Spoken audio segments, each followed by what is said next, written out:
that's me, a gambling man. No, I'm not a professional gambler. The bookies don't run for cover when I appear, but I enjoy a flutter. I don't bother about greyhounds, and I'm not interested in football. I like the horses.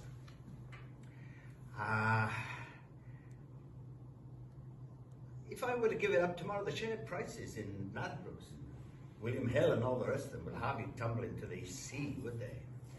But I like a play spot. If I can get it out from here, I'll show you. Yeah. Hardly more exacting than the price of a pint of beer in Wetherspoons. It gives me great pleasure and delight, especially when sometimes I do pick up. A jumps man, that's me, a jumps man. I don't bother with flat racing, or it's all over in a wink of an eye. Whereas in the jumping game, as long as your horse is still standing, it's got a chance. If you believe that. So where did it all begin? Where did this all start? This hobby of mine, this pastime. Where and when? Oh, many moons ago, the last century, in fact, when LSD was pounds, shillings and pence, before the World Wide Web, before online banking, before video CDs, DVDs, laptop, Wi-Fi's and the ubiquitous mobile phone, long before the twisting tentacles of technology had taken its toll.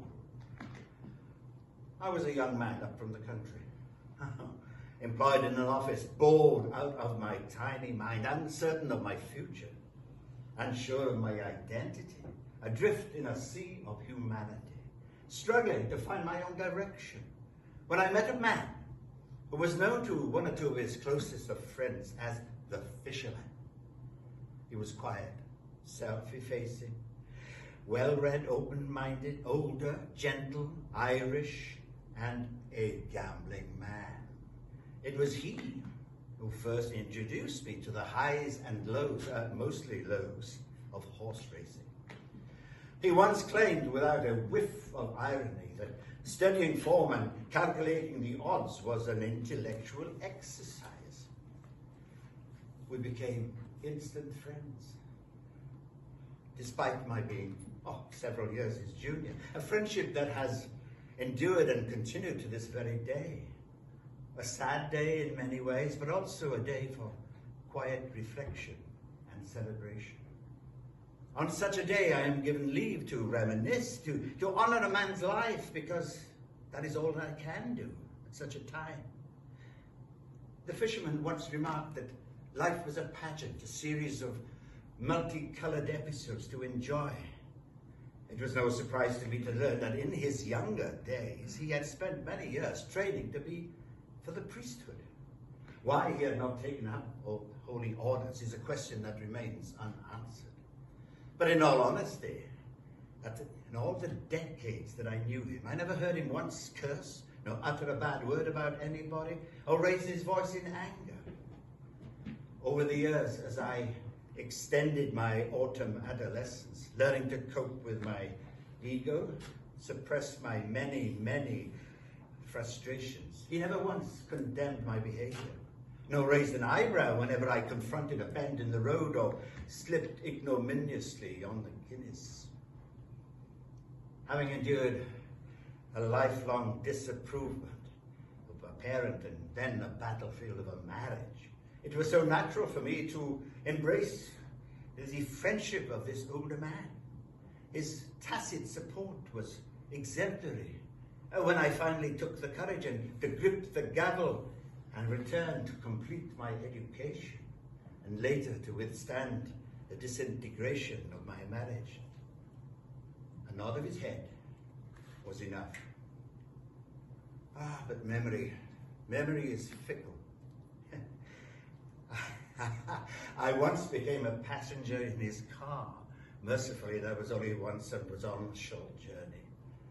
My vision of him crouched over the steering wheel as if he were pushing a wheelbarrow, foot on the boards in second gear, with clouds of smoke swirling from the rear, was like a scene from the Beverly Hillbillies and remains chiseled in my subconscious. Once we were late for a meeting, a race meeting that is, and had to scamper from the station to bet on the first race. The only clue that I gleaned to suggest that he was running was the expression on his face that changed. There were many visits to various tracks, and I was happy to drive and listen to him reading aloud from the Sporting Life the predictions of the pundits, like man on the spot. My selections, yes, were never very good. Once in Newmarket at a flat meeting, a big mistake in itself. My selections failed miserably, and my undying memory of that dismal day is the fleeting glimpse of Lester Piggott's arse high in the air as his mount flashed by the winning post. I only discovered today that my dear friend was expected as a child to rise at dawn to assist his father catching fish from the Irish Sea, and all of this before school, hence the fisherman. A tough beginning for a child. There was a lot I didn't know about him, for he was essentially a private man. That was more than ample for me. It was a privilege to have known him and have enjoyed his quiet company. The last time we met was a few months ago. I'd arranged to meet him for lunch at a nearby pub very close to a convenient Ladbrokes. I arrived early, as is my custom, but the fisherman was 3/4 of an hour late.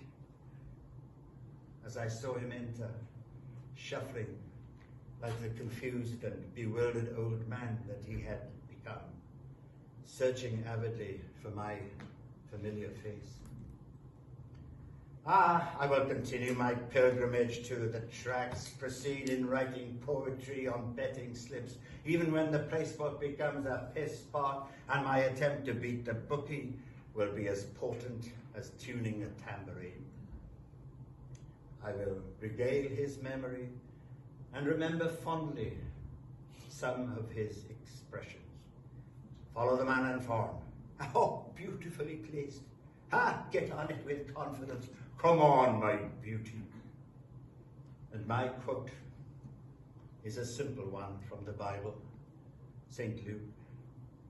He was a good man and a just, the fisherman, a gambling